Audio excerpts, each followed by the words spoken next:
Hello,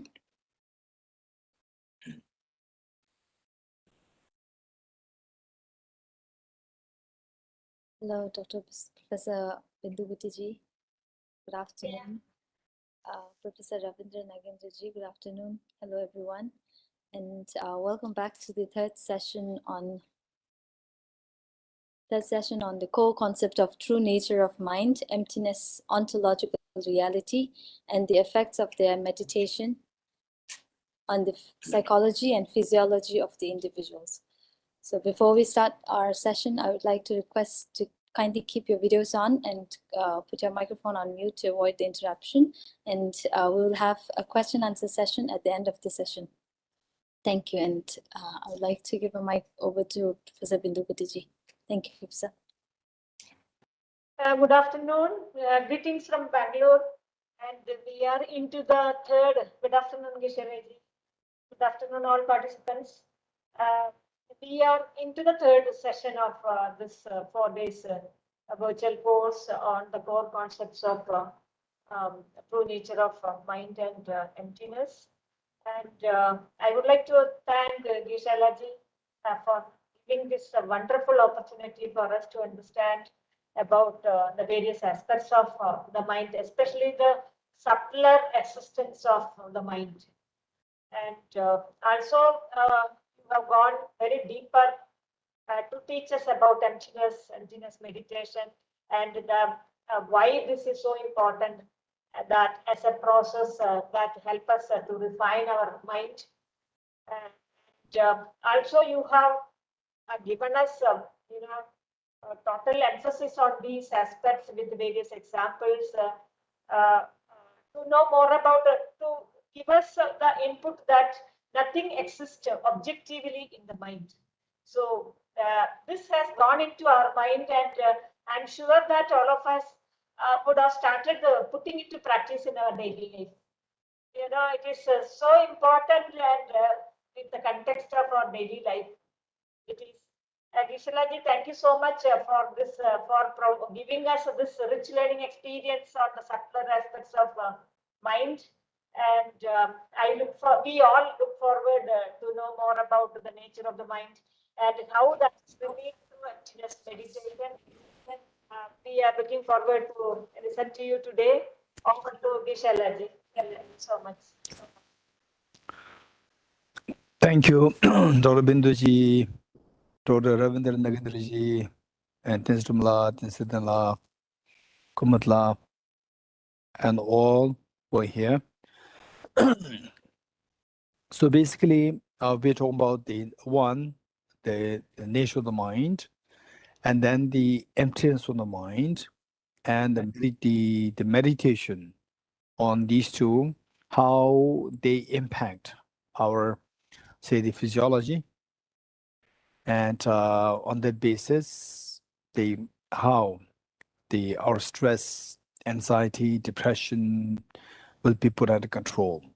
So this is the extremely important topic.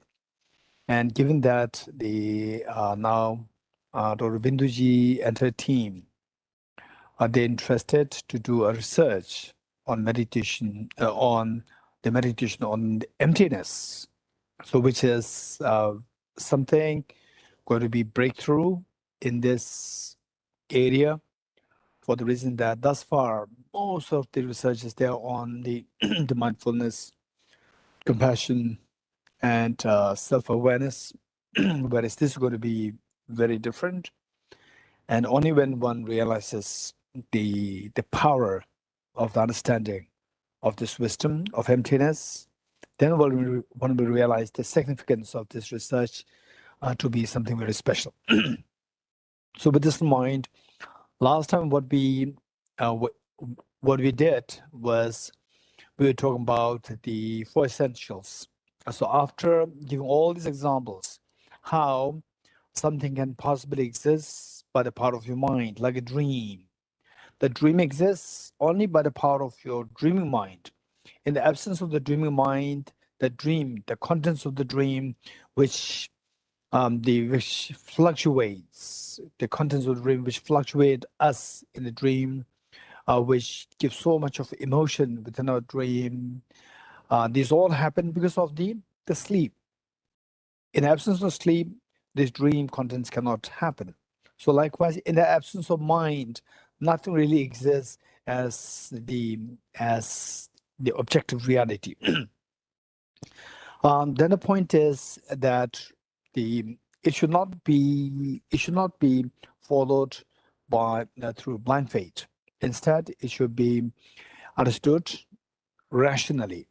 And this is the final hope, that there is something which will have a direct impact in our emotional world, which will in turn will have the impact on our physiology and the nervous system, the brain, the nervous system, then the physiology.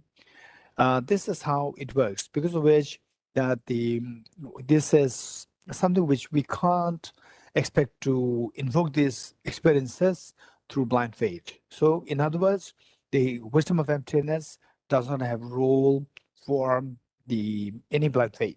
It must be through rational thinking and proper rational thinking. And then once you get there, you just as you wake up from the sleep of from the sleep or from the dream, and your fears are gone. For this, you do not really have to believe in somebody. You do not really have to have a blind faith in somebody that you can wake up. You wake up, and it's your experience tells you that what I've experienced is all dream. Okay, this is what we have come to thus far.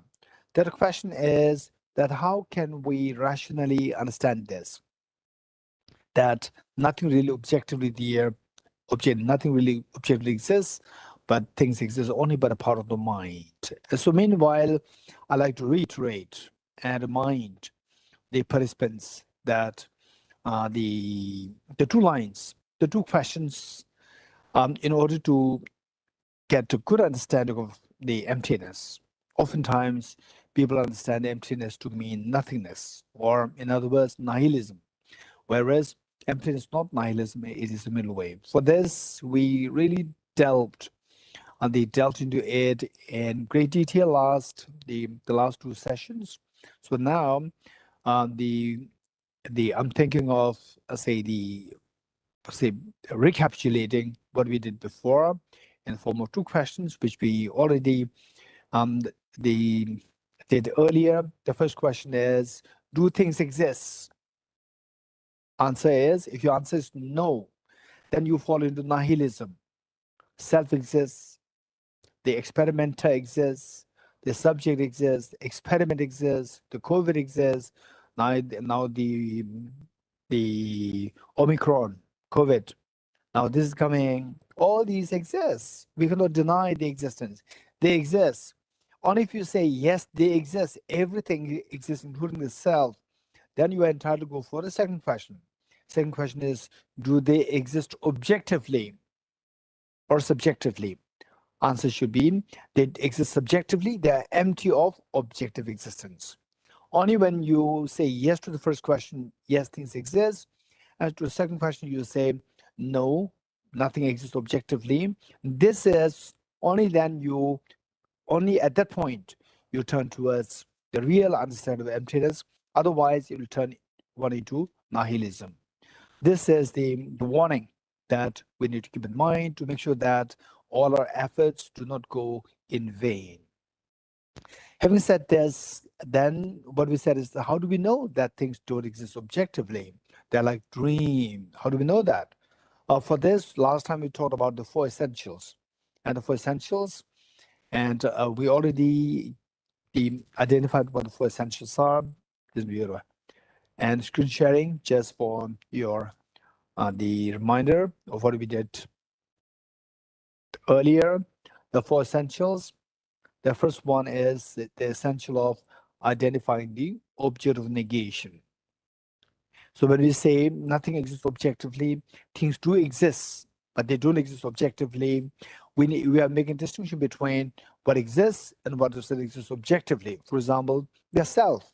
The self does exist, but it does not exist objectively. The flower, it does exist, it does not exist objectively. So what is rejected is not the flower. What is rejected what the emptiness that we are talking about is about not the flower to be empty, but the flower to be empty of objective existence.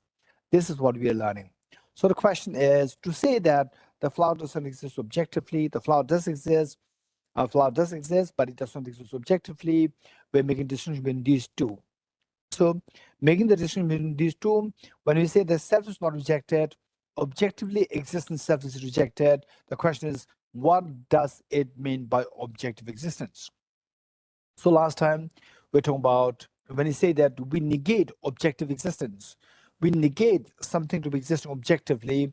First, we have to identify as to what it means by objective existence. So for that, the first essential is the essential of understanding the objective negation. What does it mean by the objective existence? What it negate, objective negation is the objective existence. And the say, what does it mean by objective existence? This we have to have a very clear picture. Okay, so the four essentials are here, screen sharing, the essential of identifying the objective negation. So this part, that, in other words, something, what is to be negated, there's something existing from the object. This is known as objective existence. What does it mean by objective existence? It means something, for example, let's say the flower to be existing as independently real, as objectively real, something, the flower existing independently of our mind. For dream contents, when we are in dream, we see them as real, thinking that they are not coming from your mind. They're independent of our mind. That is deceptive. This is what we're rejecting. So seeing the flowers independently objectively real there, that is to be negated. When you negate it, then we see that the waking up from the nightmare, that's the most powerful way to get out of the nightmare. Say the nightmare, you can remove the nightmare if the contents of the dream change to something very pleasant. But that, say the shift of the contents of dream from a very scary dream to a very pleasant dream, yes, there's a shift there, your fear dissolves. But then seeing to the intensity of degree of to what extent the fear dissolves because of the shift in the dream and shift of the dream to the waking state, from the dream to waking up. When you wake up, then the intensity or the degree of unfolding or getting rid of the fear is 100%. So for that matter, we have to identify object negation so well that nothing really, but to know that things all come by the power of your mind, projection of your mind. And independent of that, something to exist independently real, independent of our mind, this is known as the object of negation. So this is to be negated. Once you identify that, then we go to essential number 2 and essential number 3. So last time we already did number 2, number 3, and number 4, but here now we are doing it more formally by including the 4 essentials, the way and the manner in which we wrote there.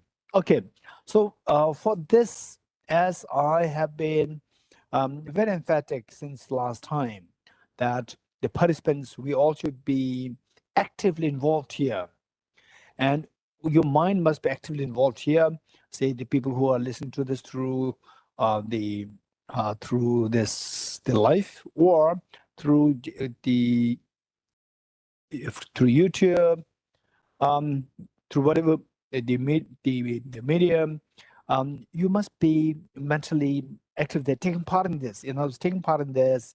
Only then one will reap the benefit of this. Okay. So what we said is that if the flower, let's say this flower, if this flower does exist objectively, then the great Indian master R.N. Nagarjuna said that if the mirage were to be water, why not those close by the mirage see water? Meaning that if the mirage that you are seeing, if that's a real water, you see that as water, then how do we evaluate that? You have to go closer to us from where the mirage is appearing.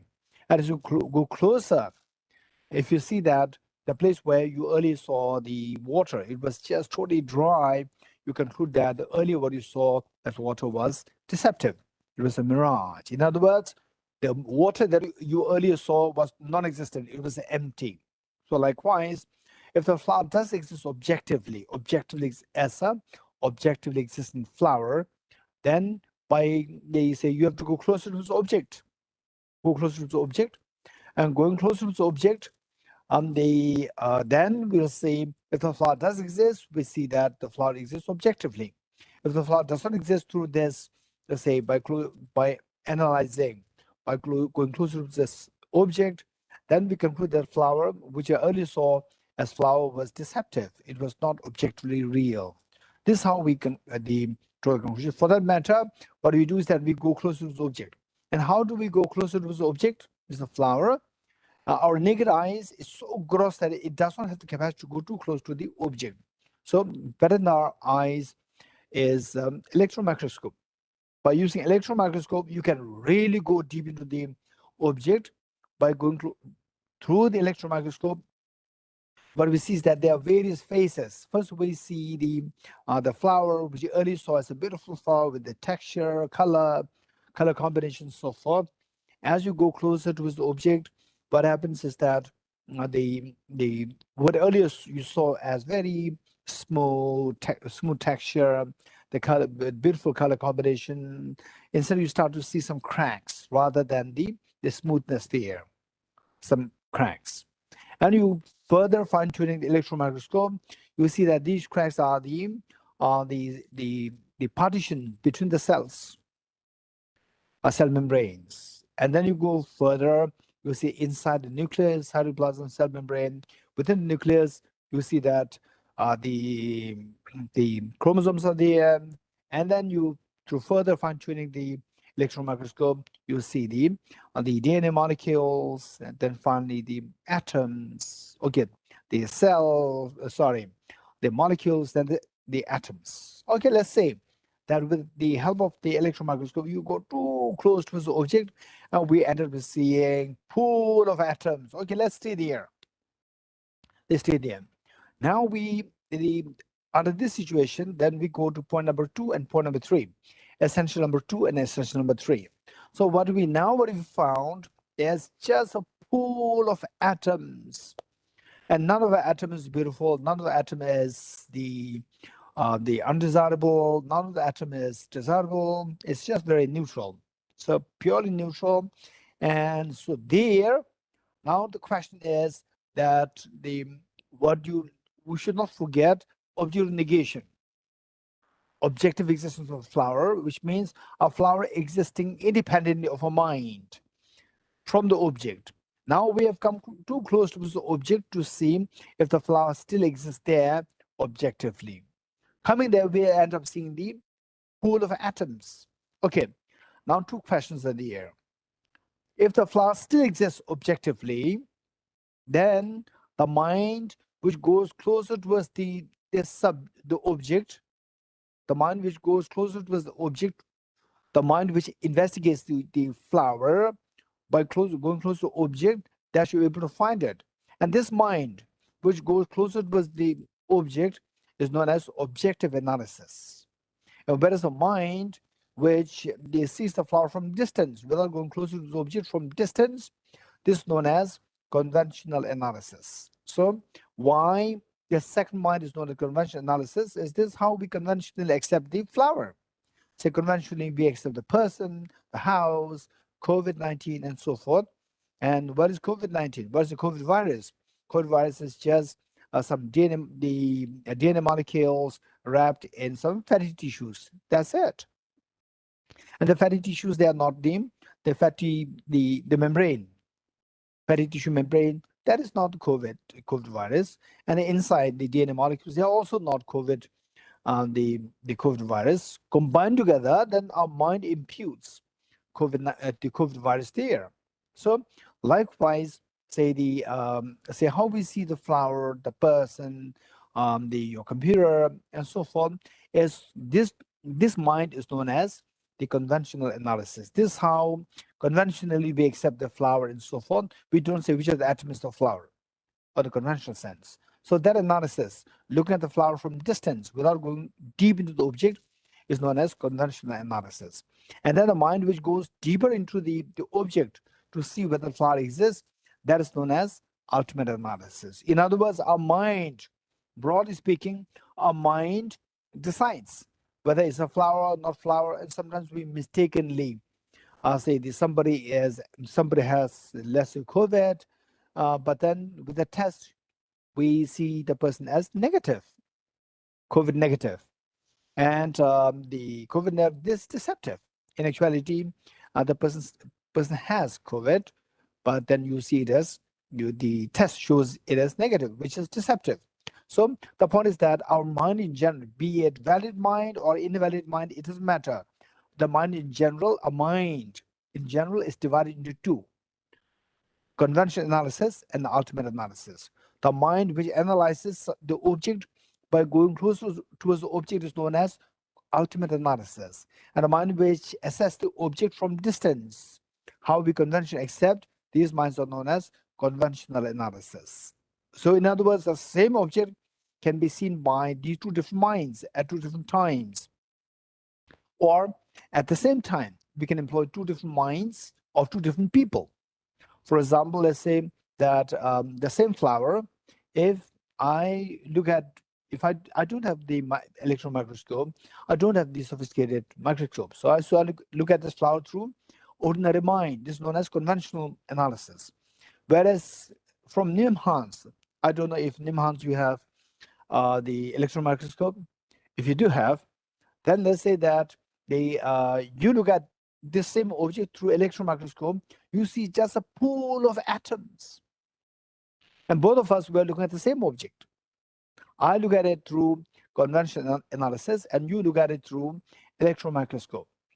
And seeing this just pool of atoms, and what I see is a flower. So the same object is seen in two different ways. One is flower, and one is, say, the pool of atoms. No flower, in other words. Those who look at it through electron microscope, you will not see the flower.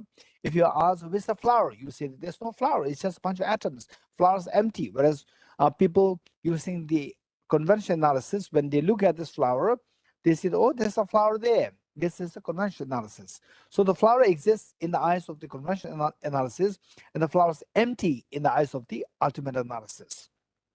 The flower is empty in the eyes of the ultimate analysis. So with this in mind, a very serious question, extremely serious question that comes to us, which can actually revolutionize our emotional world, our thinking, is that, okay, now what is this object?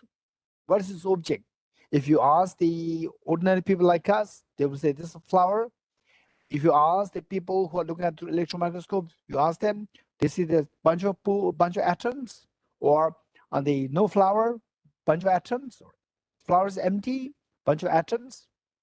So likewise, let's say that, let me give you this as one thing, that a glass, what we see as glass of water. If the ordinary people look at it, if I ask them, what is this? They will say that this is a glass of water. Then if I ask the same question to a chemist, they will say that this is H2O. And if I ask the same question to the physicist, the particle physicists, then they'll say that this is electrons, protons, neutrons.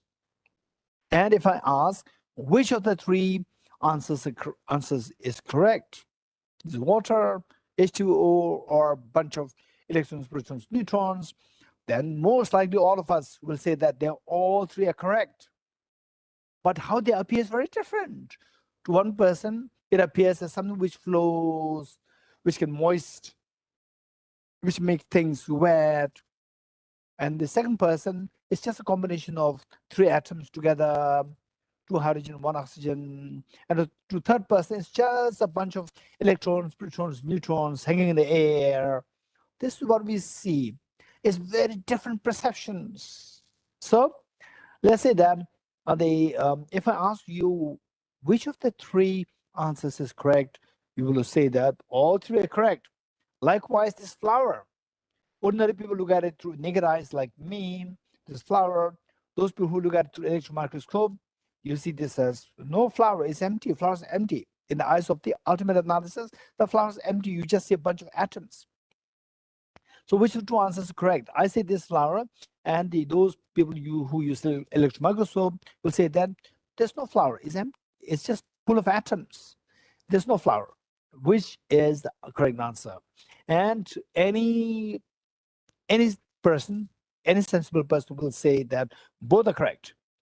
If both are correct, then you have to think very seriously.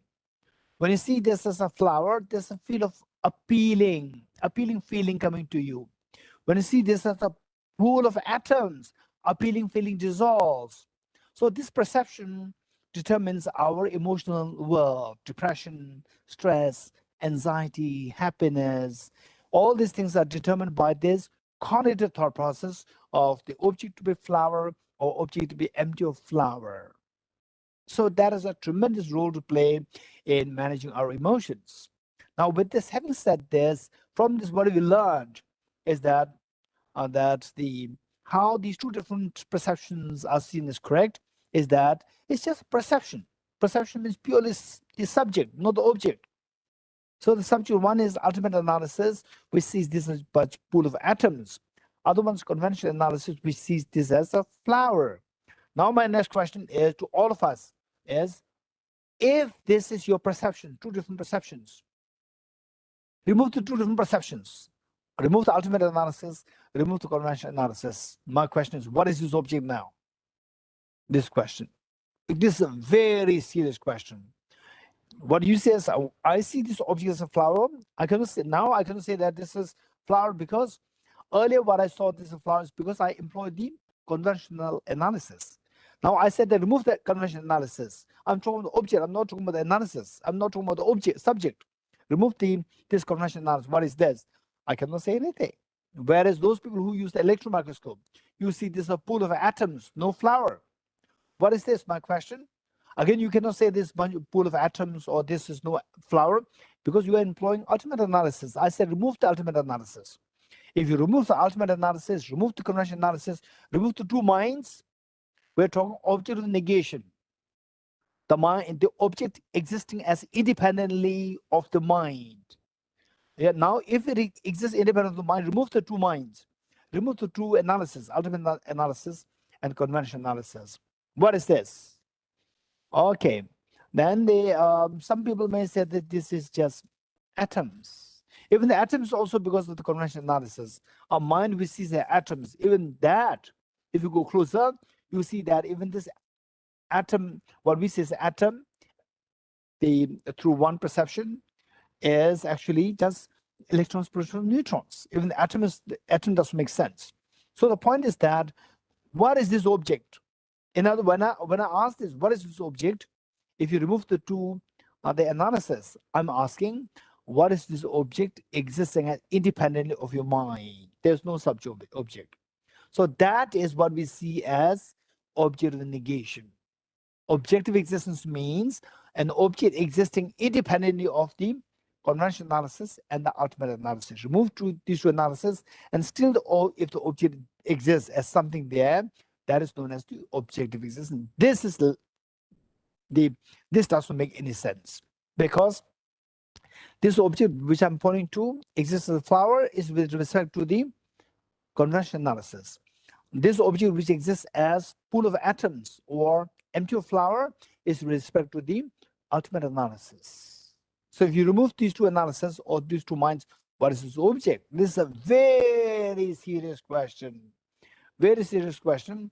And this question, if you get an answer that, okay, if you remove the two minds, two analysis, then this object doesn't make any sense. If you really hit this meaning, then instantly you see that it contradicts our conventional thinking, our ordinary way of thinking to see things so object real, which trigger emotions like anger, jealousy, craving, the anxiety, depression, and all these mental stirs, mental emotions, they arise from seeing things as objectively real. The moment you come to realize that it's not really there, initially you may get a tinge of fear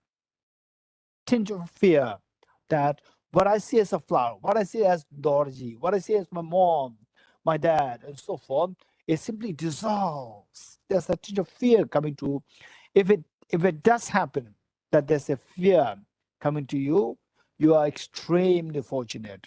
You're extremely fortunate in ways that you can see the possibility that you are getting towards the understanding of emptiness. Okay, so having said this, the next question is with the next two essentials that the now we know that say the the flower, the object to be seen as flower or the object to be seen as empty flower, it depends on what kind of analysis you employ.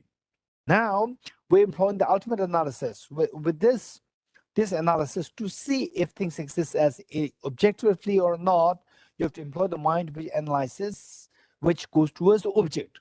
The mind which does the analysis, which by going closer to the object, is known as ultimate analysis. Employing this ultimate analysis, when you look for this flower, what you end up seeing the pool of atoms. Okay. Now the basic premise for us is that the flower does exist objectively. This basic premise, this is what we're going to negate. And this, the flower to be existing as objectively, when we employ the ultimate analysis by going close to the object, if the flower does exist as independently there from the object, independent of these two subjects or the two minds, then what we see there are only two options. Either the atoms should be the flower, or separate from the atom should be the flower. These are the two options.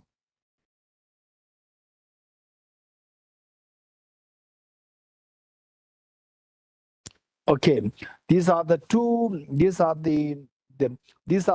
only options for the flower to exist objectively.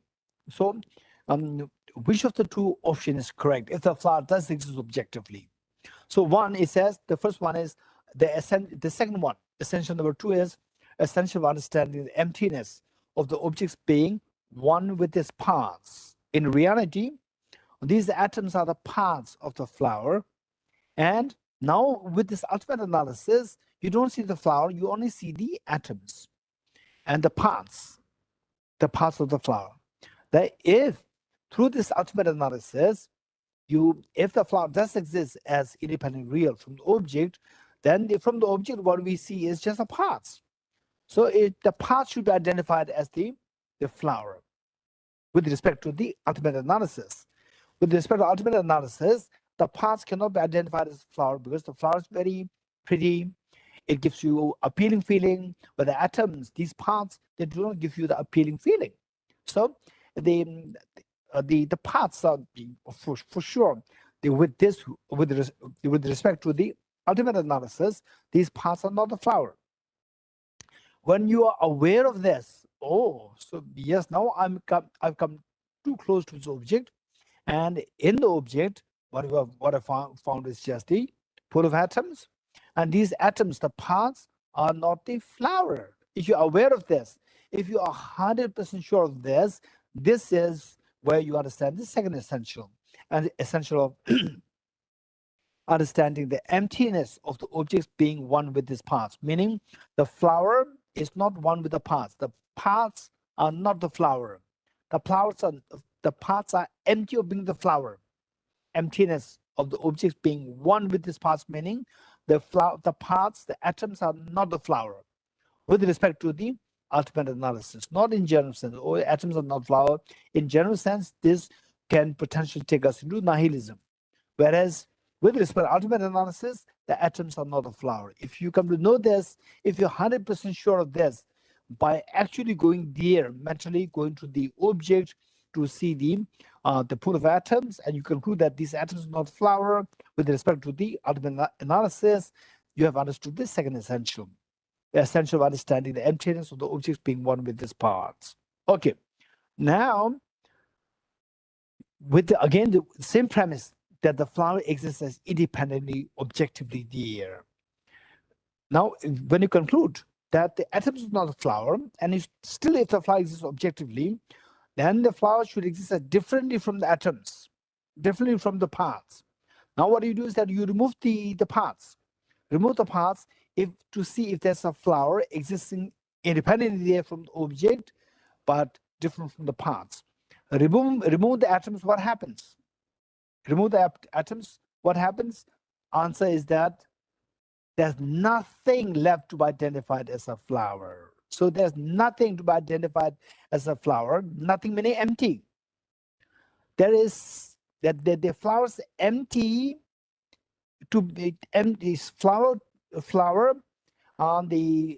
flower is seen as different from its parts. By removing the parts away, by keeping the parts away, seeing the flower as existing independently there, objectively there, but keeping away all these atoms, then what do you find?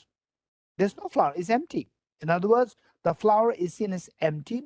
Flower is seen as not different from the parts. Okay, so these are the two only options. If the flower does exist objectively, then it should be found under the ultimate analysis, with the help of the ultimate analysis. Now, the ultimate analysis is seeing only two things. One is the parts of the flower, the atoms, and the other, something different from the parts. Different from the parts means nothing's really there.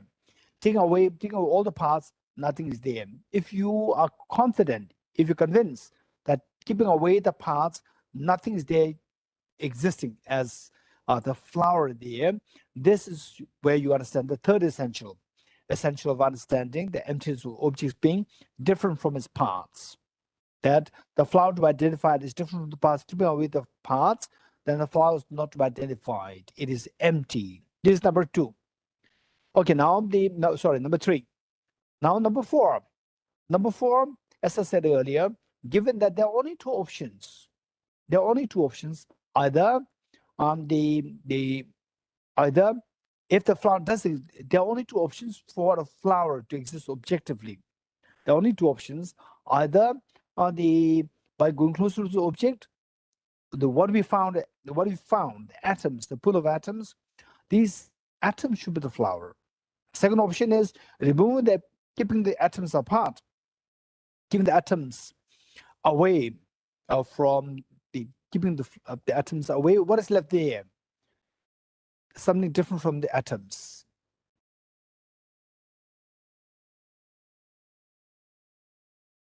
Something different from the atoms. What is left there? Nothing is left there. Last time I gave the example that if somebody tells me that you have taken my keys in your hands, my keys in your hands, I've only two hands. There are only two options to say that I've taken your key. So I open my first hand, right hand is empty. And I open my second hand, is empty. Simply because it is my right hand is empty doesn't mean that it's not in my hands. Even the second possibility is there. Whereas if you open the left hand first, still it is empty.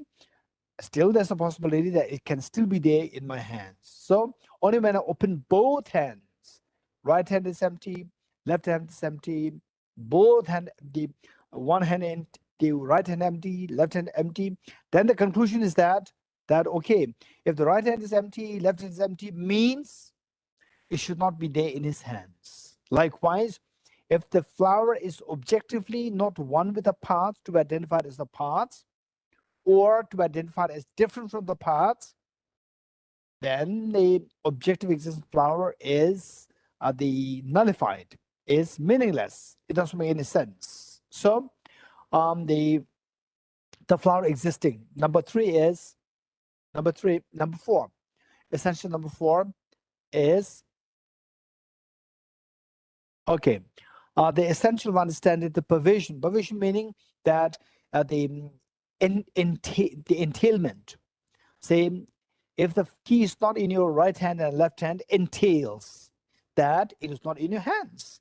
Likewise, if the flower doesn't exist as objectively one with its parts or objectively different from its parts, entails. Pervasion meaning it entails, it pervades. It entails that the flower does not exist objectively. This is number four. With this conclusion comes, therefore, emptiness. So now from the object side, nothing's really there as the flower. There's nothing there objectively as a flower. So what we have discovered is that from the object, the flower is empty. In other words, the flower is empty from the object. Technically, it means the flower is empty of objective existence. This is at the conclusion, emptiness of objectivity of the object, emptiness of objective existence of the flower, objectivity of the flower, emptiness of objective existence of the flower is the objectivity here. The second objectivity is the ultimate truth, is the ultimate truth of the object. So with this, what we see is that what you come to know is that the flower, this object, what you identified as flower, this can be, what is this? It depends on how you look at it. If you look at it through if you look at it through, say, conventional analysis, you see a flower. So, whereas if you look at it through the ultimate analysis, you see the flower's empty. It's just a pool of atoms. The flower's empty. So the emptiness of the objectivity, conclusion, emptiness of objectivity of the object. With the ultimate analysis, you found that the flower is, from the object, or the flower is empty of existing from the object side. In other words, the flower is empty of objective existence. So that is seen as ultimate reality. The last line, which reads objectivity of the object. This objectivity is the ultimate reality of the object. Okay. Now from this, what we deduce is that, okay, now correlating this understanding with our emotional, they say, the managing our emotions. Say, if you see this, if you look at this flower through our conventional analysis, we see this as a flower. That's fine. But when we see this flower, when you see this as a flower, oh, this is a beautiful flower, or this is a nasty flower, this person is a nasty person, this person is a very good person. When we see that, we always see things as objectively real. And when we see things objectively real, then your emotions, your mind reacts. So the reaction which your mind engages in is known as emotions. Emotions like fear, stress, anxiety, anguish, and so forth, and depression. So when we come to know that object which depresses you, or object which creates anxiety in you, and believe it or not, when you see that the object which creates anxiety in you, when you see that it's just a pool of atoms, instantly it will give you such a relief. Instantly, although it may not be a full import of the emptiness, but still it gives you a great relief. Instantly, that anxiety dissolves. Okay, so oftentimes, when people come to see me and with the mental problems like anxiety, depression, and the stress, when they come to me for counseling, first I ask them, first I inquire, so what is the root cause of that? After understanding the root cause meaning that, or this is because of this, because I have this, the unhealthy relationship with this, my sister, my brother, my husband, wife, boyfriend, girlfriend, children, and so forth. When they speak of that, then I would ask, what kind of the unhealthy relationship? So when I come to the last point of what made them, I say, the unhappy, then let's see, I was actually mapping their cognitive thought processes, which we call as discrimination. Cognitive thought process, mapping it so well. Once I'm pretty happy with the mapping, then I'll try to change the map, trying to change the thinking pattern of the person. And oftentimes, this instantly relieves the person of the fear, anxiety, anguish, and so forth. And then if the person can practice it for a long term, naturally, then the tendency to go into stress or anxiety will slow down and will calm down. When that happens, the person comes out of the depression, long-term depression. Okay, this is how the healing takes place. So with this in mind, on there's one very important point which particularly when you talk about when we talk about the research on a meditation emptiness, this is something which the researchers must know well. If you don't know this, then you don't know if your subject is actually meditating on emptiness or not. So for that matter, this is extremely important. Oftentimes, until the subject is really knowledgeable, we can't expect the subject to be meditating on emptiness, and then you're not getting the subject. Somebody simply doesn't mean that the person, you will say, okay, meditate emptiness, and the person thinks that the person meditates emptiness, but the person not meditating. So for that matter, the researchers must have the tool to see if the person meditating on emptiness. So for that matter, this concept is extremely important. We talk about the positive and negative phenomena. And this positive and negative phenomena, positive and negative, it does not have the connotation of something wholesome or unwholesome. It's very neutral from that point of view.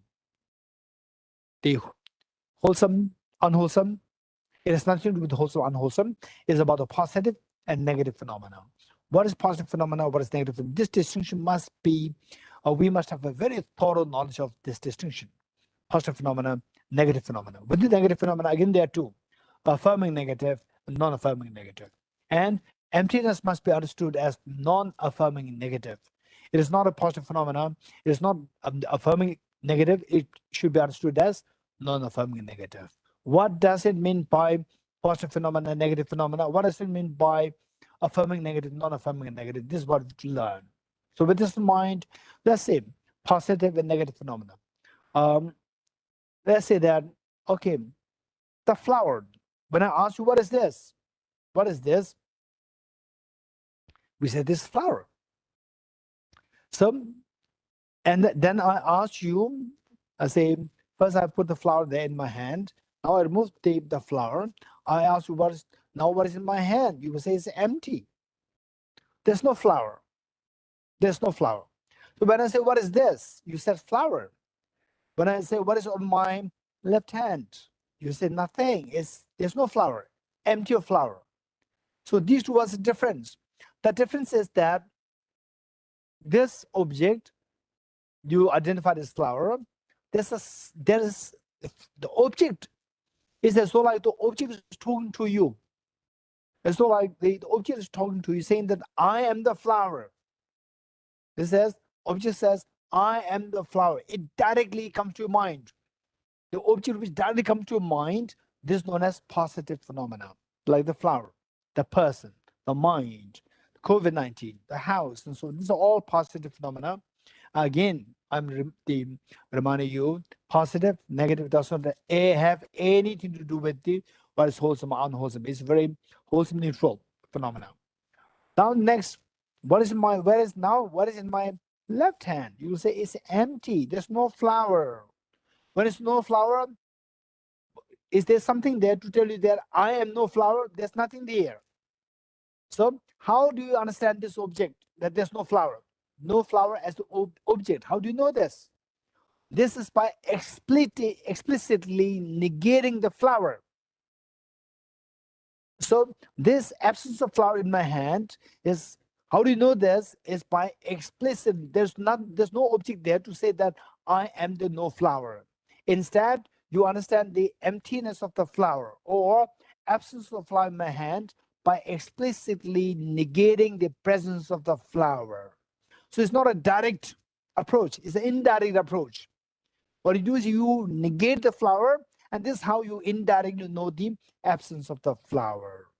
That is known as the negative phenomena, a phenomena which you understand through explicitly negating object of negation, through explicitly negating presence of the flower. This is how you know the object. Therefore, that object, absence of flower, is the negative phenomena. Now, negative phenomena, within that, there are two categories: affirming negative and non-affirming negative. So emptiness, in the first place, emptiness, positive phenomena, negative phenomena. Emptiness is always negative. It must be understood by explicitly negating the object of the negation. It is not like the flower.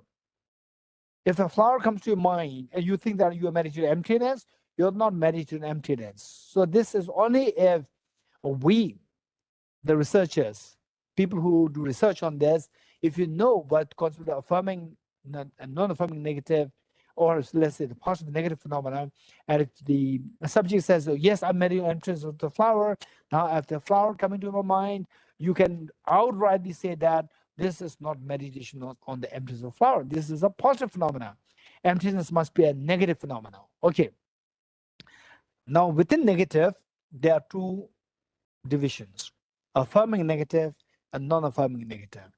What is affirming negative? What is non-affirming negative? Okay.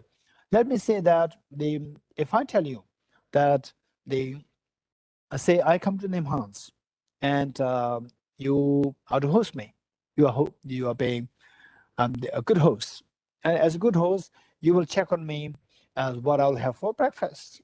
And then I said that I don't take coffee. I don't take coffee. And then tomorrow you bring, what do you do? Says some of you might bring tea for me. And I said, who told you that I drink tea? I just said I don't drink coffee. That's it. Okay. I just said I don't drink coffee. When I said I don't drink coffee, it does not imply that I drink tea. It does not affirm that I drink tea. And then you may bring water or the milk or juice. Who told you that I drink juice, milk, and so information that I give you is just I don't drink coffee. That's it. Beyond this, I don't give any information. You cannot conjecture what I am drinking. You cannot conjecture on the basis of this information. So from this, this information, or that I don't drink tea, this is a negative phenomena because it explicitly negates me drinking tea or drinking coffee, let's say. Drink coffee, it explicitly negates that I drink coffee. Now, from this, it is a negative phenomenon. At the same time, it does not give you any other additional information. So because of which it is non-affirming. It does not affirm anything else besides negating, explicitly negating the object negation. It does not affirm anything else. This is known as non-affirming negative. The next one is affirming negative. What is affirming negative? And then you ask me that, oh, when should I serve you food? Then I tell you that I don't eat food, and I don't eat food in the evening. Not at all in my life. I never eat food in the evening. So this is negative phenomenon because I explicitly negate eating food in the evening.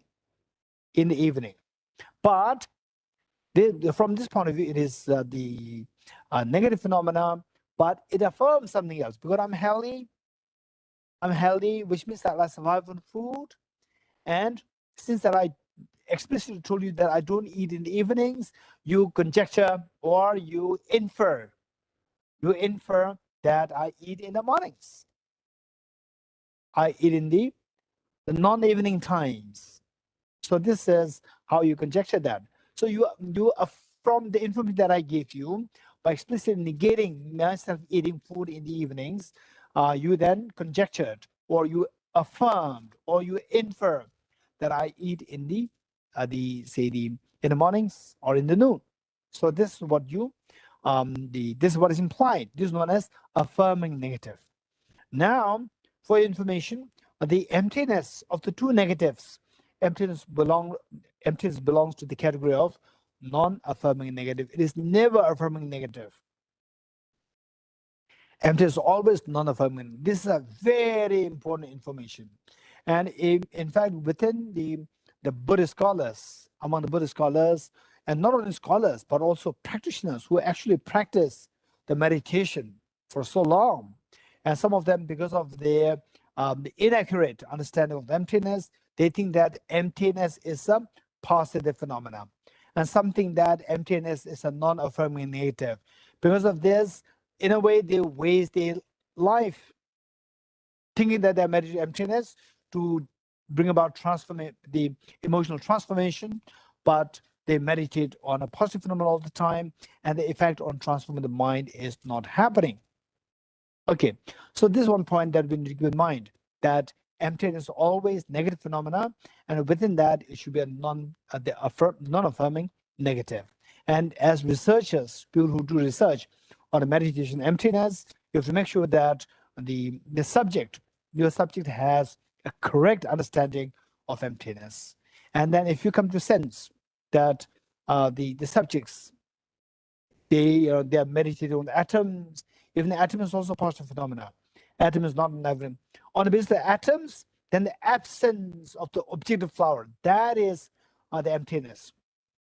So with the same object, through electron microscope, we see the atoms. And if I ask, so there are two things. One, through electron microscope, you see the atoms. And then you ask the question, where's the flower? It is empty. So both answers are possible with respect to the person who looks at this object through electron microscope. Atoms, one. Number two, no flower. Flower is empty with respect to the ultimate analysis. Of the two, the first one is a positive phenomenon, and the second one is a non-affirming negative. Only the second one is emptiness, not the first one. So this is how this is where the researchers, those who do research on the meditation emptiness, is extremely important, crucially important for them to identify the emptiness in the context of non-affirming negative. Okay, this is one point that we need to keep in mind. With this, then and alongside a little bit digression though, for the people who do the research on this, just try yourself to apply these 4 essentials in your life. For example, like say you have a difficult time with respect to somebody. You go to a shop and shopkeeper is very nasty, or anybody who you meet a little nasty, or some this kind of, and it makes you feel a little sad or agitated. Then go to your room, close the door, just do a little bit of breathing exercise, and then go through these 4 essentials. The first, identify object negation. How did this person appear to you? As objectively real, or like the movie projection, projected by your mind? How does the person appear to you? Okay, you see, no, the person appears so objectively real. Is this how you see that? Okay, so this is seeing that the person is seen as so objectively real as existence of an object. This is known as this is the first essential, identify object negation. Then apply the second essential and third essential by employing your ultimate analysis. By employing the ultimate analysis, then you go into that object, into the person who made you so agitated or sad. Then you say for the flower, we went into the atoms. For the person, you can go into the body and the mind. Because if the person is male or female, is on the basis of the body. And if the person is unkind, it's the mind. So on the basis of the body and the mind, you try to see. And in this body, you can end up seeing in the form of atoms. First, the body organs, different organs, then the tissues, then the cells, then the chromosomes, then the molecules, atoms, DNA molecules, atoms. This is how it happens. Okay. On that level, by the time you reach the level of the atoms, the person disappears. The physical appearance of the person disappears. At least the physical appearance of the person disappears. And what is your emotional reaction? Just look at it. What is your emotional reaction? You see that your emotion instantly, that agitation will subside. You'll feel a lightness there. And whereas if the emotion was contrary to the agitation as attraction or the attachment, then instantly the fear will come to you. A tinge of a fear will come to you. And from this, you'll get a conviction. And then, okay, experience that I'm getting, is this a positive phenomenon or a negative phenomenon? With negative, affirming or non-affirming negative. That we have to double check it. And then this experience, seeing it as just atoms, what is the emotional reaction? Seeing that the person is empty of objective existence, what is your emotional reaction? You see that, but then the same object seen in two different ways, like just a bunch of atoms, your emotional reaction is one. And then the person is empty. Within this bunch of atoms, this person, which earlier I saw as the one who irritated me, who brought agitation to me, that person dissolves. So that absence of the person, absence of the objectively existent person, so that gives us certain, let's say, the feeling of experience. What is the experience like? Gradually you will see that there's a stark contrast in the two experiences. One, where experience is extremely tranquil and your agitation simply disappears in the thin air. And the other, yes, just by seeing it is like shifting your mind from the person to someone who you love. There the feeling changes, but then it's not as profound as how you see the person, how you feel when you see the person to be empty of objective existence. Okay, so this is this is how we try to relate experientially within yourself, how to relate the experience of emptiness, particularly the non-affirming negative, with your emotional, I'll say, the states, and then how the emotional states can be regulated on the basis of the experience of the emptiness. This is one thing. Then the next part that I like to share with you is that we're talking about the nature of the mind. The nature of the mind. So in the first class, we did talk about what is mind as clear knowing. We already explained this. Now, as for the nature of the mind, I say our mind is like this container, a steel container or aluminum container. An aluminum container which is as old as like 100 years old. If there's an aluminum container which is 100 years old, what do you expect? There's aluminum container which has been used by your ancestors and your great grandparents, your grandparents, your parents. Now pass it down to you. So this aluminum container, what is that like? What's that like? It has so many dents there, and you don't see any part within this container, which is like, in some cases, perhaps like 200 years old. Some of you might have some utensil which is as old as 200 years. So there you see that it's dented all these many years, like 100 years, 200 years.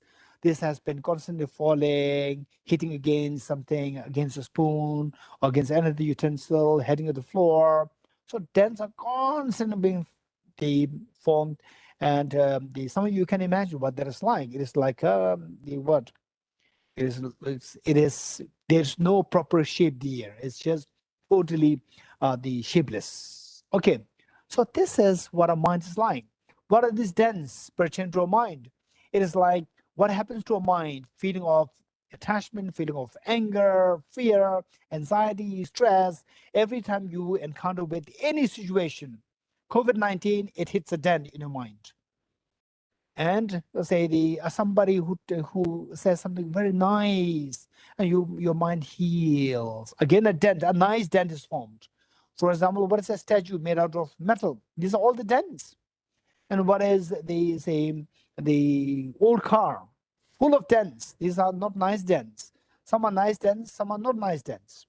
The statue, the sculptor hits the statue with, hits the statue with the hammers, again dents.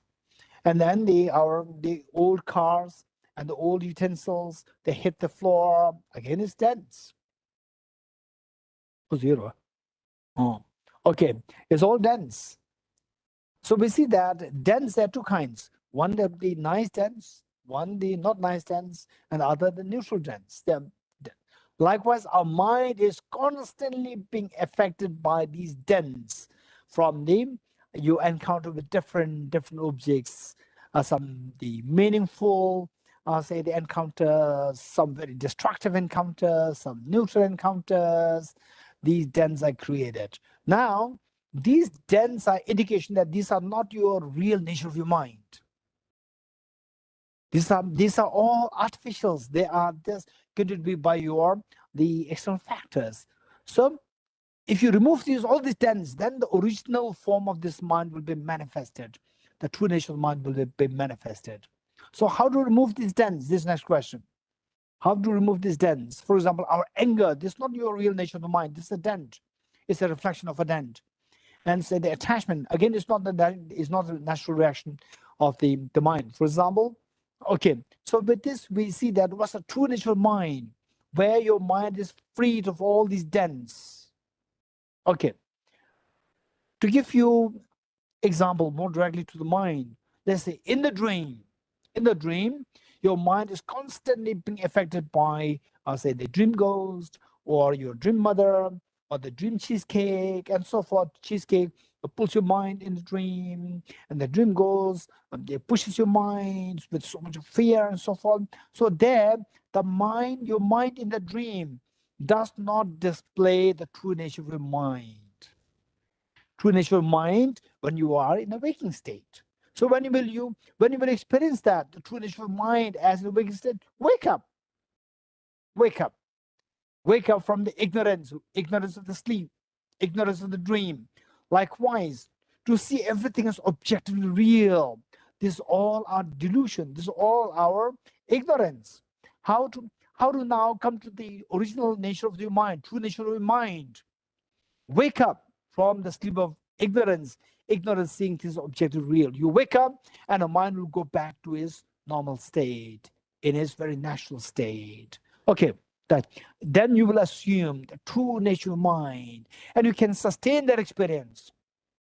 Sometimes in the dream, you wake up and still your mind, your eyes will automatically close down, and again you go into the dream, again try to wake up, partially woken up, again go back to the dream, go back to the nightmare, because your body, physiologically, your eyes automatically shut down. Again, you fall into dream.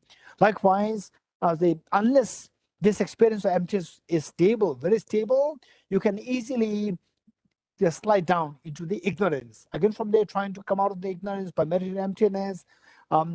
So till it becomes very stable, it is advised that you have to try to sustain this experience. Try to sustain this with effort. And then over time, you will feel that, okay, now this experience is stable, and the mind will assume its natural state, will not be affected by the dens created by the external factors. Okay, so this is where you will experience the true nature of your mind by staying away from being affected by or staying away from the dens to be potentially created by the external factors.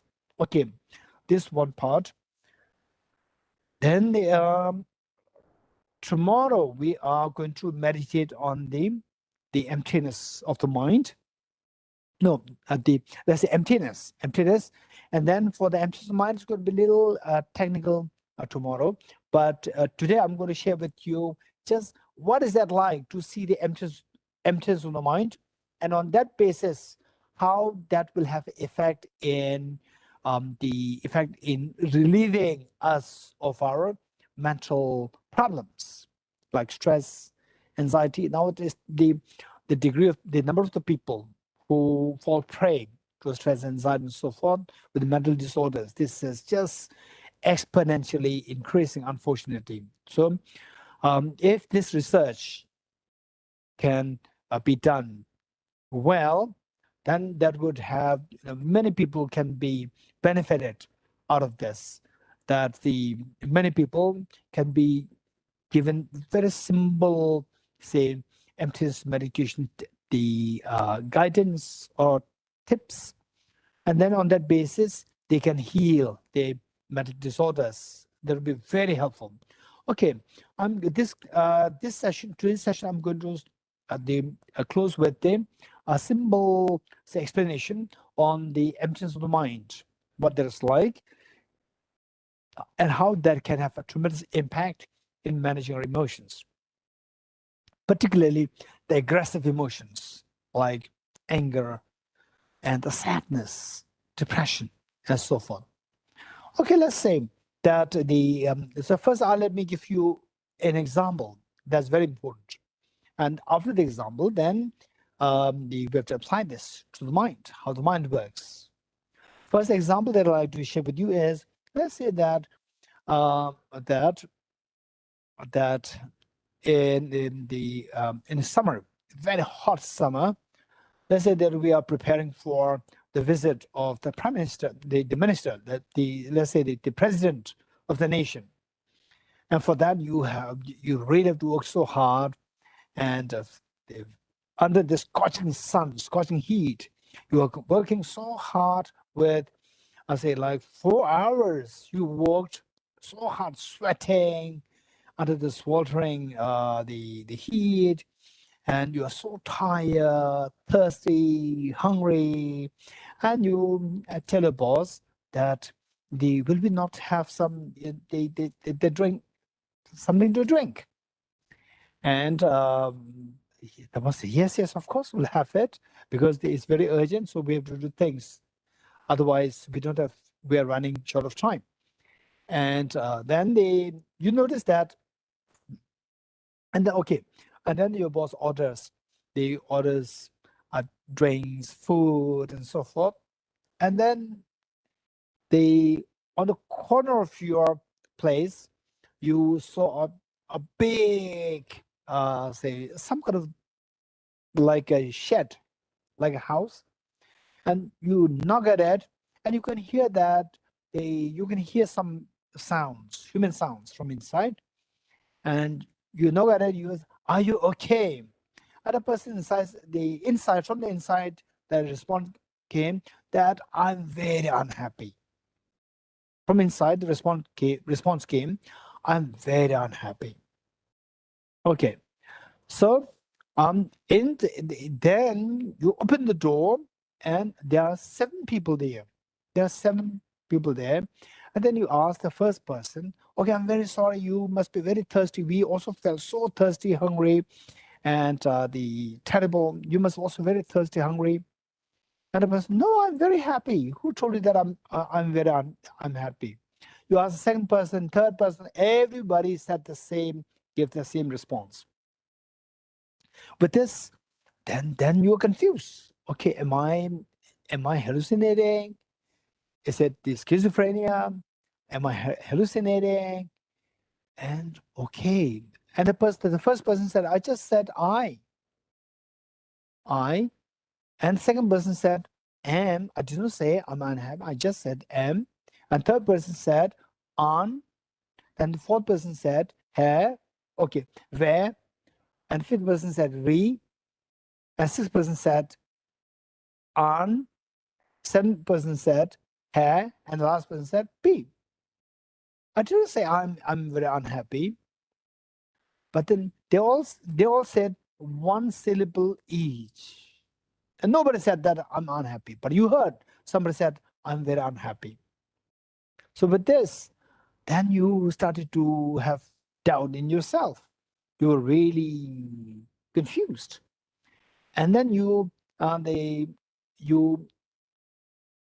went to see a friend, and you bring your friend, and again knock at the same box and ask, how are you doing? Are you okay? And again from inside the answer came that I'm very unhappy.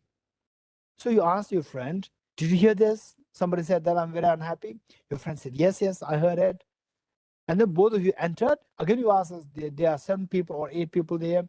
You asked them individually. Nobody said that I'm unhappy. So what happened? I said, nobody said it. Everybody is very happy there. But what happened? How come that you undeniably heard somebody having said, I'm very unhappy? Is that these 7 different syllables said by these 7 different people, your mind put them together in an order. I am very unhappy. Your mind put them into a particular order, and then your mind created the illusion. Somebody said, I'm very unhappy. And then you became a concern about it. Then you went inside to console them. And then nobody said that I'm unhappy. Okay. So if you understand this, then we have to apply this to your own mind. The emptiness of the mind. Emptiness of the mind. The mind, how our mind works. How our mind works, or how our mind contributes to our fear, anxiety, stress, anger, aggression, so forth, is on the basis of the functions of the mind, how the mind functions. Okay, let's say that somebody asks you, hey, how are you? How are you doing? I'm not doing well. So when you say, I am not doing well. Again, there are 6 syllables. So your mind exists in time. Your mind exists in time. It does not exist in space. It exists in time.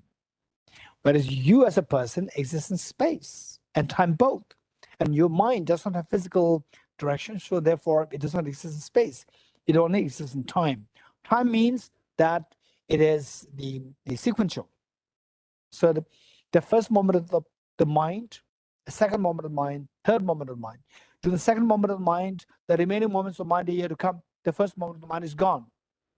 So what you're actually experiencing as they say, my mind, it's just the second moment. Likewise, the third moment, to the third moment, the first and second moment are gone, and the fourth, fifth, sixth, seventh, are yet to come. So this is how one moment of the mind at a time. So with this, when your mind, when you say that somebody asks you, how are you doing?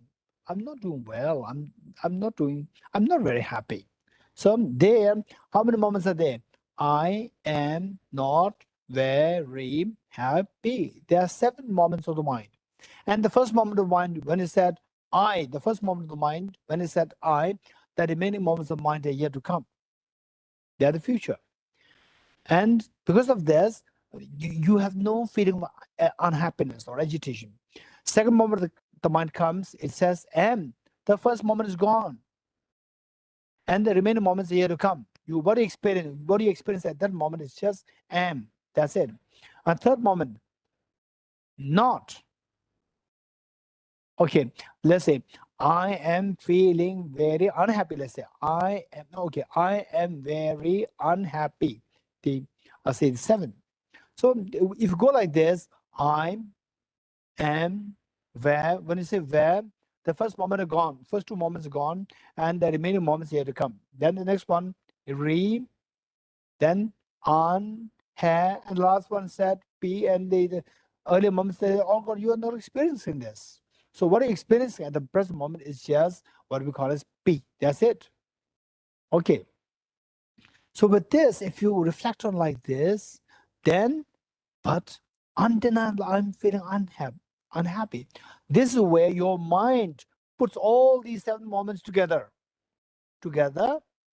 and you create one entity. Your mind is creating this entity. There's no one entity objectively. It is subjectively, your mind creates one entity saying that I am very unhappy. And then while your mind creates it, you forget that your mind is creating it. You see it as objectively real. So when you see this, then again, the sense of this, I'm feeling unhappy, which is so objectively real, that will dissolve. Okay, so with this, just see if this is how you apply this to your mind, then how the mind, when you are actually getting there, if you are really unhappy, this unhappiness will be instantly changed into, say, the feeling of the lightness. Okay, so with this, let me close by saying that what is happening is that our mind is actually picking up all these moments of the mind, put them in order, and create one entity. Just as these 7 different people who said, I am very unhappy. So these 7 people said 7 different syllables. Nobody said that I'm very unhappy, but you are the one, like the subject, who put them all this together in a proper sequence, and then you create one entity. There's no one entity out there. Your mind put them together and create entity saying that somebody in this box said that I'm very unhappy. Okay, so with this, how the problems arise, I'll tell you. You create this, your mind creates an entity that somebody is saying that I'm very unhappy, or your mind is saying that I'm very unhappy, and then how the unhappiness actually happens. So this I will quickly share with you. I will stop here. Okay, let's say that the say you go to your bed, then you lie down, you fall asleep. As you fall asleep, then gradually the dreams are created. So first, what happens is that and of course, how the dream is created, there is a procedure. There's a procedure there. Skipping the procedure, say the dream is created. Who creates the dream?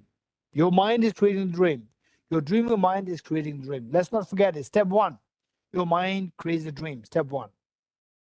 Step two, that you are unaware that your mind created this dream, the dream ghost.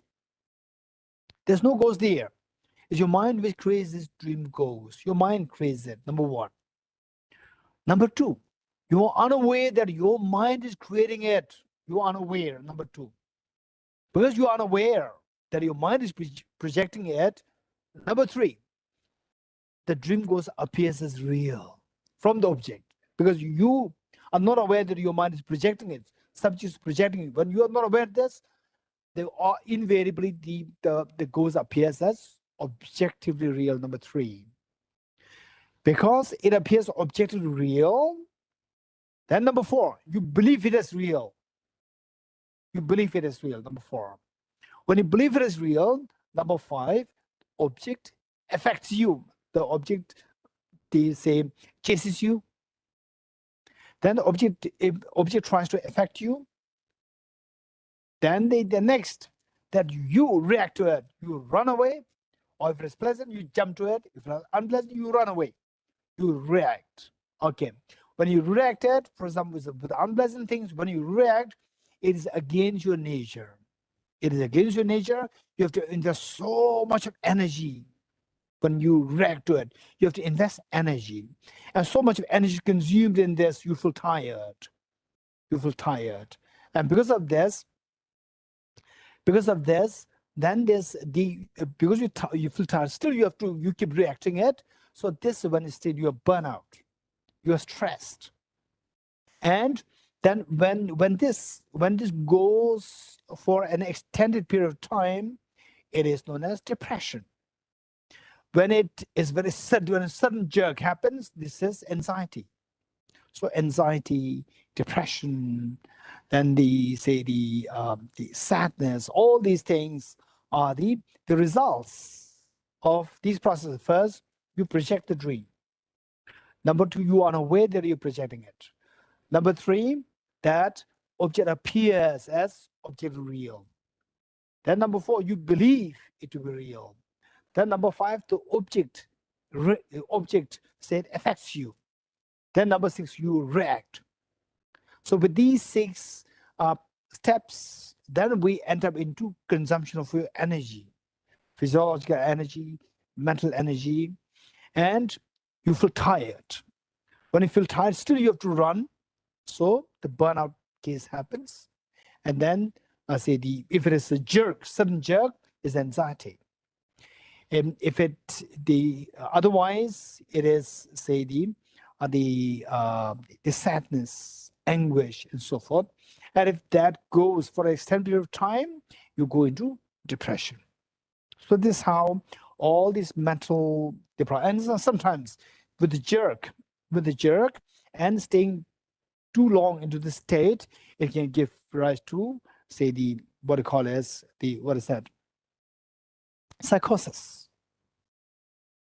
Even the psychosis, they all happen as a result of these. So if you don't want to go through, if you want to manage these emotions of your mind, then we have to stop reacting to it.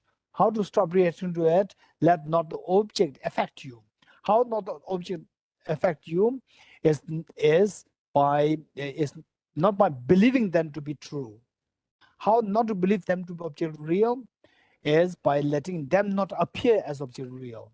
How not let them to appear as object real? Then you should be aware that it is your mind which is projecting it. So how do you know that your mind is projecting is from the object? From the object is empty. Things are coming, but from the object is empty. It's simply my mind which is dreaming. Like a dream, like a mind, a dream projected by your mind is like my mind which projects all the things. When you come to know that, then with the experience of emptiness, then all these, say, the stepwise, these miseries, mental disorders, they will all come to an end. And if you can do it on extended periods of time, this practice, then even the depression and so forth can be healed. Okay. Okay, we stop here. And if there are questions, I'll be happy to entertain.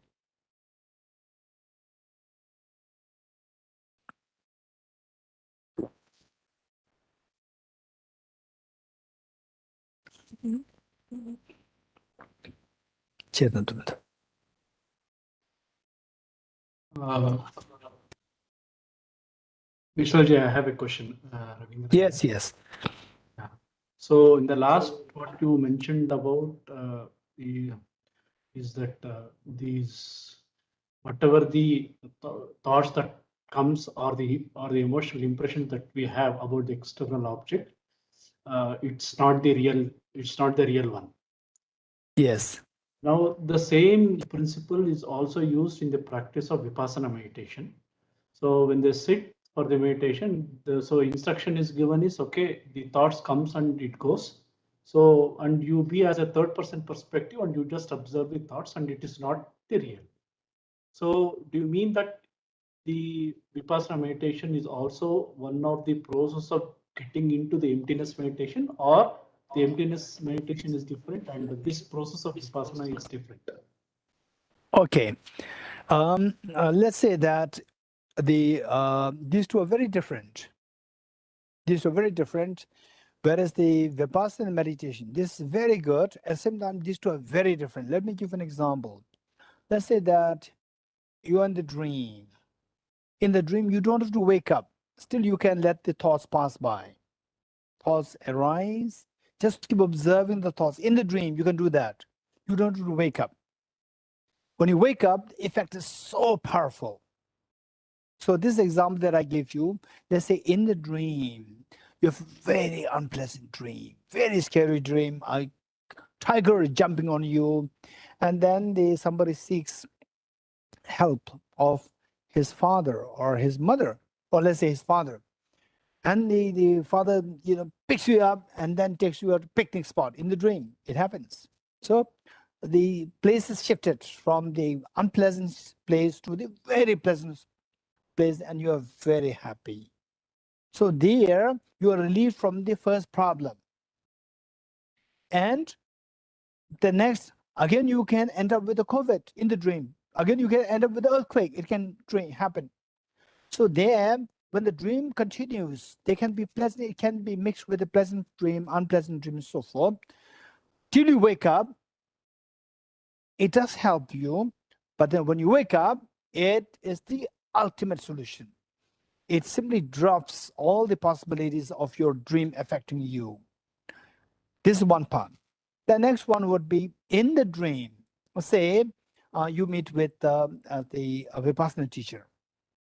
And the teacher tells you that, okay, your thoughts are coming, the tiger jumping to you is coming. Yes, it's coming. Okay, don't react. Just keep observing it, let it pass. Okay, it passes. And again, the next thought comes. Keep observing it, again passes. Okay, so here, yes. So that way I don't react to the thoughts. So that greatly helps me. So this one, and then when you wake up, the thoughts not affecting you at all. The thoughts, in the first place, the thoughts will not arise within you the moment you wake up. So this is a very different meditation. So here for the Vipassana meditation, you don't have to know the understanding. You don't have to have the experience of understanding of the positive phenomena, negative phenomena. No need. For this emptiness, you have to have this knowledge. If you don't have this knowledge, no possibility for emptiness. And it's very powerful. Very powerful. And like the impermanence, meditating on impermanence. Don't worry, even these thoughts are also impermanent. You just keep observing and don't react. They'll pass by. In fact, it's going to be like some medicines. They will have instant effect, and some medicines they will have a slow effect. And that you know that the neuroscientists, the doctors, you know that how the medicines they affect the individual. Some are very quick, instant. Some are slow. Likewise, some practices they manage your emotions slowly, but but there's an instant effect. You wake up instantly, all your problems dissolve. Thank you.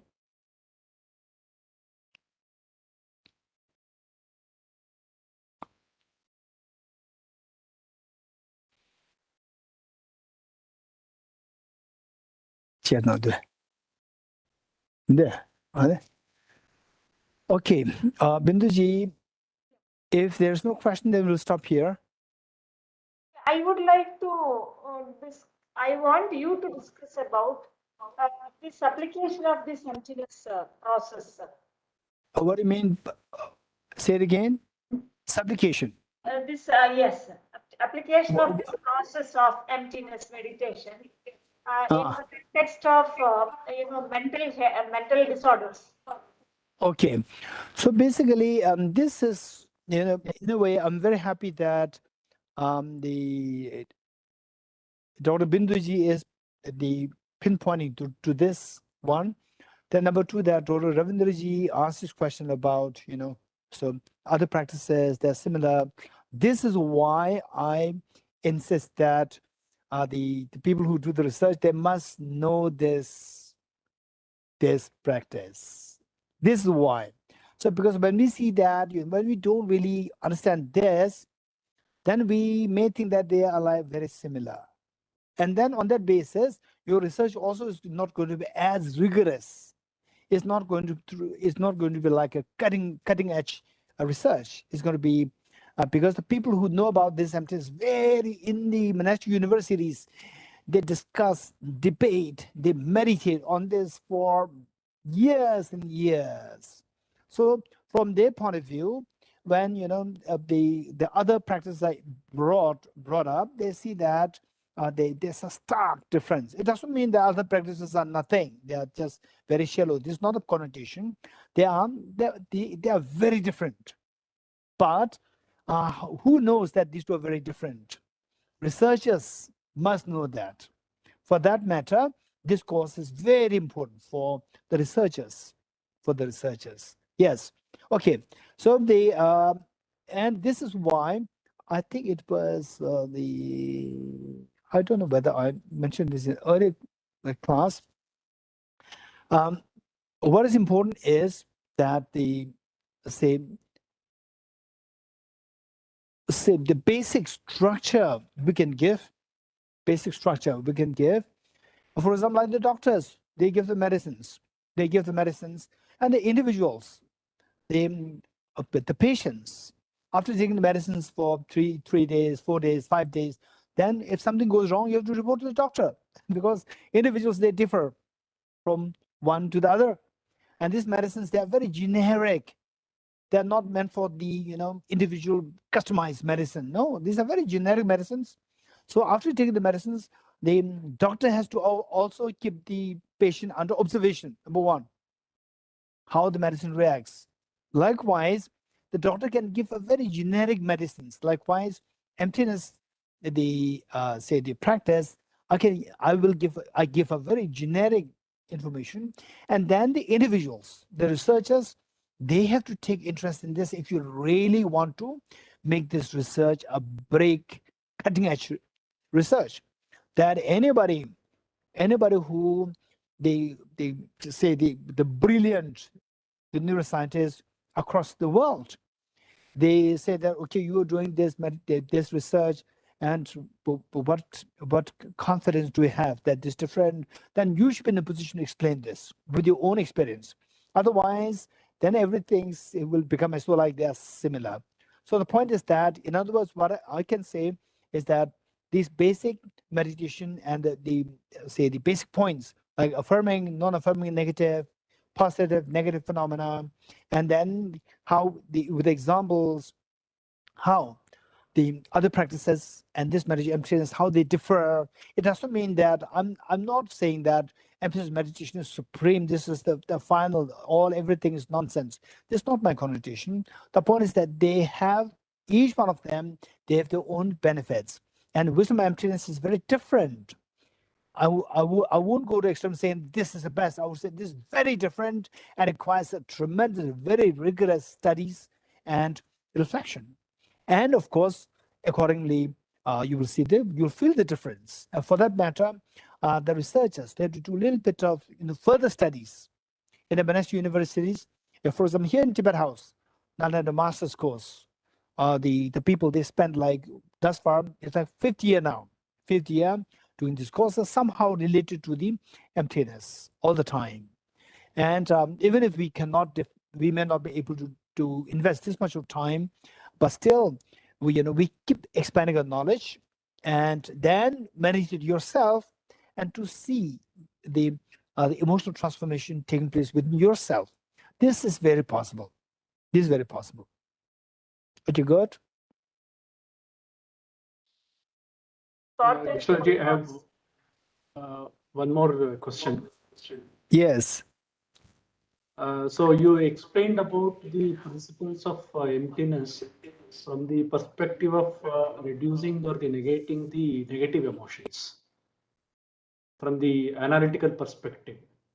So, but given the fact that emptiness is to negate the existence of an objective reality, how do you explain in this context the development of a positive emotions like altruism and compassion? Because that has to be based on the objective. Thank you. Okay, thank you so much, Ravindraji. Thank you so much. This is a very good question. Say that with the meditation on emptiness, okay, let's say that it reduces your negative emotions. Does it have any effect to increase your positive qualities like compassion and so forth? This is a very practical question. What I'd like to say is that, how the mind works is the way, the manner in which the fire and the cold works. The fire and the cold, heat and cold, these two work. As heat increases, cold subsides. As the cold increases, the heat subsides. This is how the world of our mind or the emotions, they work. Now, compassion, which is a very positive phenomenon. The compassion increases, the counterforce, which is anger, decreases. When anger increases, compassion decreases. So all these, okay, another point that we need to keep in mind is that all these negative emotions like anger, fear, stress, depression, anxiety, they're all grounded on the belief that things are objectively real. This is what happens. All these destructive emotions, they're grounded on the belief that things are objectively real. When you see emptiness, the ground of all these negative emotions is subsides. When the iceberg melts and all the buildings stacked on the iceberg, they automatically crumble down. So experientially, you can feel that as you experience emptiness, your anger subsides, your depression subsides, all these destructive emotions subside. And as the anger subsides, then what is the counterforce for anger? Compassion. It leaves room for compassion to grow. Automatically, compassion grows. This is a very powerful practice. So with the measure of emptiness, anger subsides and it leaves ample of room for the compassion automatically flow. Sometimes it is like good people are there, bad people are there in the room, and the bad people dominate the door, they try to get out, and the good people, they get stuck in. So when the bad people are all taken out, arrested, taken out, and the good people automatically flow out. So likewise, when the anger subsides on the basis of, with the help of the wisdom of emptiness, then automatically your compassion grows. This is one point. So this is what is said by the great teacher, Arya Nagarjuna, the 1st century AD. In his book, the commentary on Bodhicitta Vivarana. It is said there. And likewise, I could not really go into into detail. Otherwise, emptiness and dependent origination, which I briefly touched. Emptiness, dependent origin, these two are the two sides of the same coin. One side emptiness, just by reflection on emptiness, then your negative emotions dissolve. And by the other side, the dependent origination, by seeing dependency, interdependency, then your positive qualities grow. So these two sides of the same coin.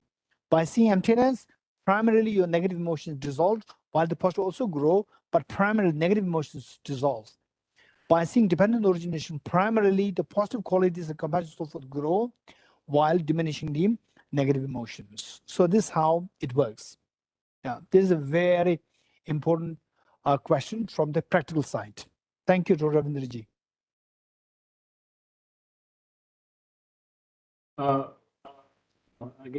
But still the development of positive emotion with this emptiness is still on the framework of understanding the reality of the conventional perception, right, of the external object. So with the emptiness, understanding of emptiness, you know the ontological reality. Ontological reality, that things exist, but things don't exist objectively. So with this, all our negative emotions will dissolve. In other words, the darkness dissolves, automatically light comes. This is how it works. Your negative emotions dissolve, and the positive qualities naturally grow within you. And there are, when you go into still more professional, technical explanation, then with the positive qualities, there are two positive qualities. One which passively increases, and one which even you remain passive. If you undermine the negative qualities, the positive, even by remaining passive, your positive qualities grow, like compassion, so forth.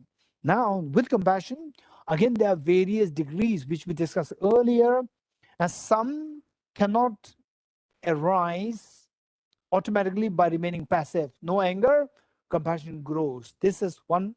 Within compassion, there's another level of compassion which will grow only through your concerted effort, active effort to grow. So that falls under the category of the Bodhisattva's practice. Bodhisattvas, they practice the emptiness, meditate emptiness. This helps to quell your anger and subside, which happens to even the other people as well. And then on top of that, Bodhisattvas, they rigorously, with great effort, they try to invigorate the power of compassion.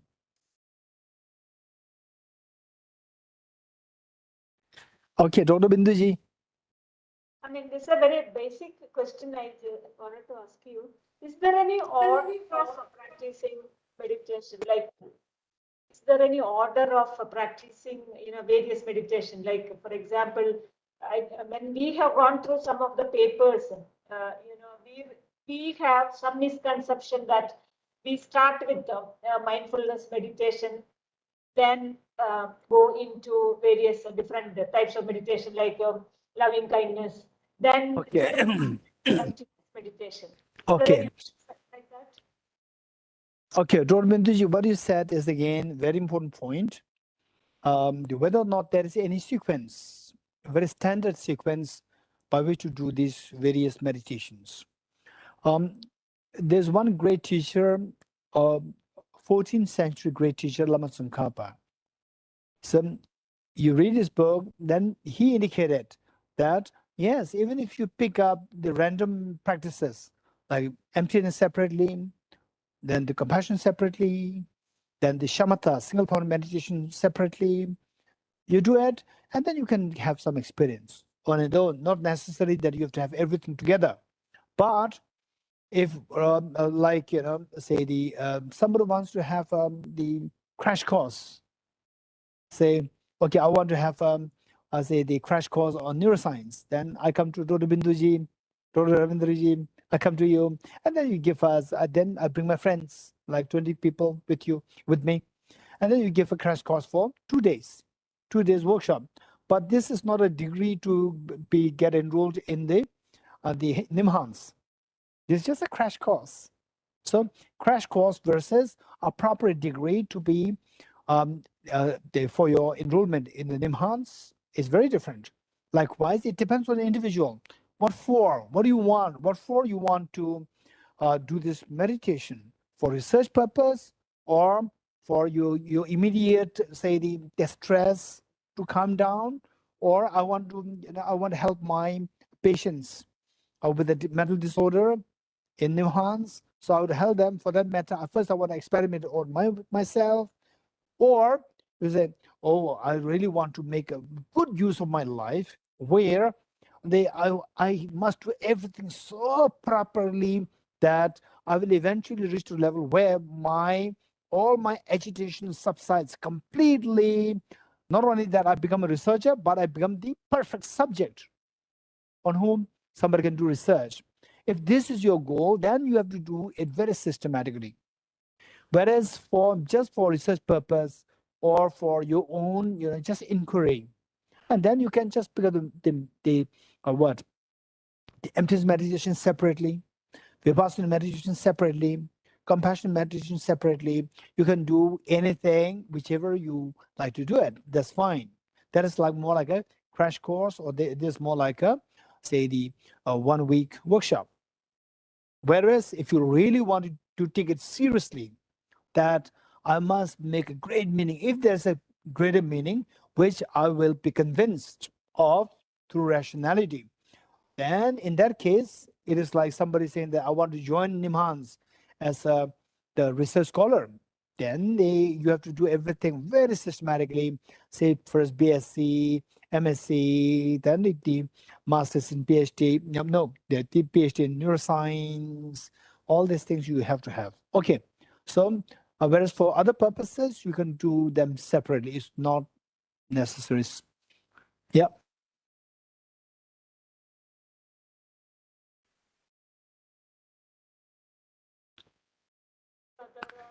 No more questions. I think fine.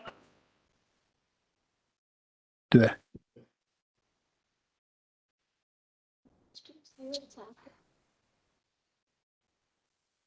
Okay, is there any other question?